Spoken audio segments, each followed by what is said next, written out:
Dice.com, of course, is the website. Our websites are Infowars.com and PrisonPlanet.tv. And make no mistake, we are on the cutting edge, the front lines of resistance to this New World Order. Mark, I tell you, I have never seen anything as stunningly powerful as what you did out there, showing how those people would sign a petition to ban the First Amendment. Yeah, and, a lot of people think that I've just cherry-picked a lot of these people. I left almost everybody in there that we talked to. One, I edited out and I didn't show because I burst out laughing as soon as I started talking to them about the petition. I couldn't contain myself. And one other lady, just for length, I left out. And, my other petition, this is a third in a series of petitions that I've done, and this is by far the most shocking one. And some people in the comments say, oh, well, they just signed the petition because they didn't want to be bothered. And even if that were true, that's... No, you read it to them, and that one guy says, I agree. Yeah, we need to...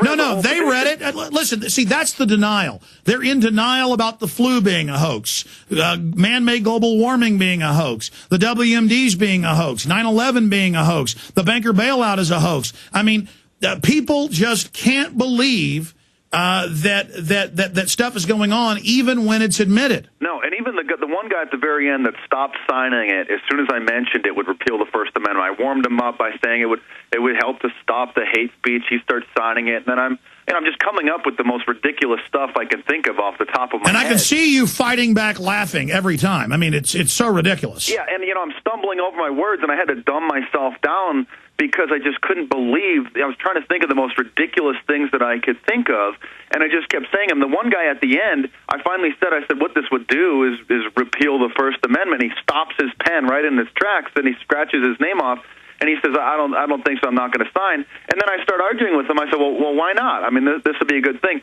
And he said, he points to the petition at CATFA.org, this phony organization, Citizens Against the First Amendment that I said we were with. And he said, I'll do some research on you guys. So either this guy was so brain dead that he thought that he had to go and do some research to see if he was with Citizens Against the First Amendment, or he was so cowardly that he couldn't stand up for what was right in the face of what was a complete lie. And then one lady says she doesn't want to get rid of free speech, but she does want to get rid of the Second Amendment. Well, and I almost convinced her to change her mind, because you could see her just mindlessly, like a bobblehead, just nodding and agreeing with me when I'm making these phony sales pitches as to why we should repeal this. And I think the only reason why she didn't do it is because I noticed this later, that she was wearing, I believe it's a shirt from a local Christian church.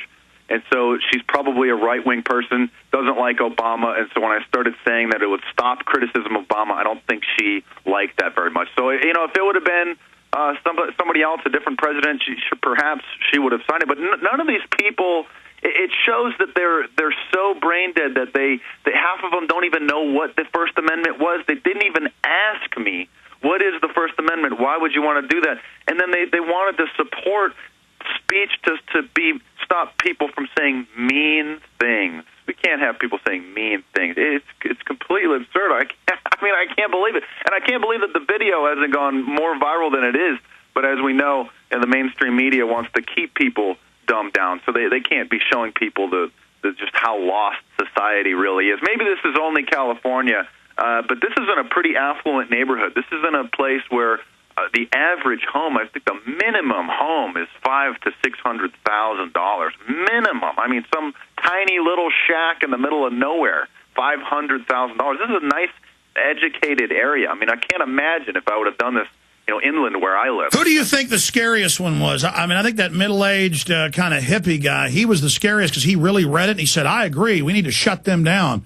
It says in bold print, repeal the First Amendment. And then at the end of the video, I read the text, just a short little 3-sentence text that says that we need to stop people from criticizing Obama. They're holding him back from creating the New World Order, and those kinds of protections aren't needed in today's society. And he read through it. He put his finger, you can see him reading it line by line, and that's why there was a little bit of dead air there, and he actually read it.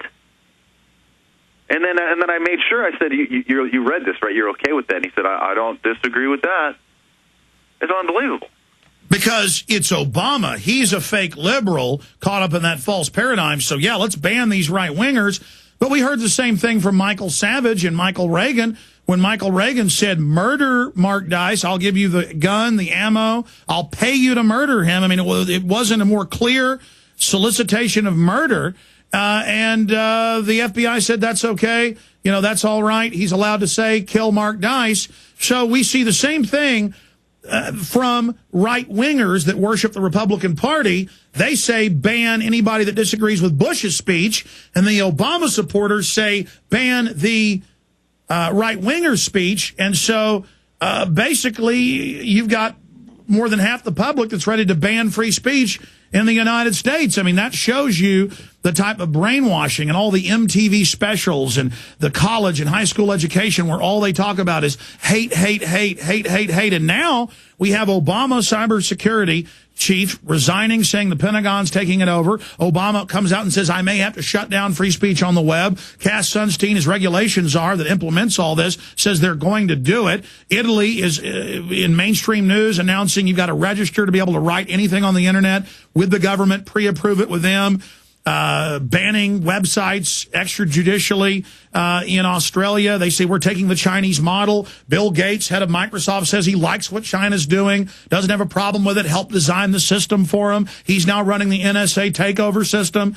They are really coming after our Second Amendment. Now, the hate crime law passed. That federalizes local police, creates special thought police commissars to track what people are saying. The MIAC Homeland Security reports say gun owners, conservatives, libertarians, returning veterans, that we're the real target of Homeland Security. Provocateurs are out at every Tea Party, sound cannons at G20. I mean, they are really coming after us. And this is actually going on in other countries as well. I mean, in my new book, there's an example of a woman in Britain who wrote a letter to her city council expressing her displeasure that a gay pride parade was going to be going through her neighborhood, and 2 police officers showed up at her house and threatened to arrest her. There's a guy in Canada that put out an ad in a newspaper quoting some Bible verses, and he was actually fined. He had to pay 4 people who complained $1,500 each because they felt that it incited hatred.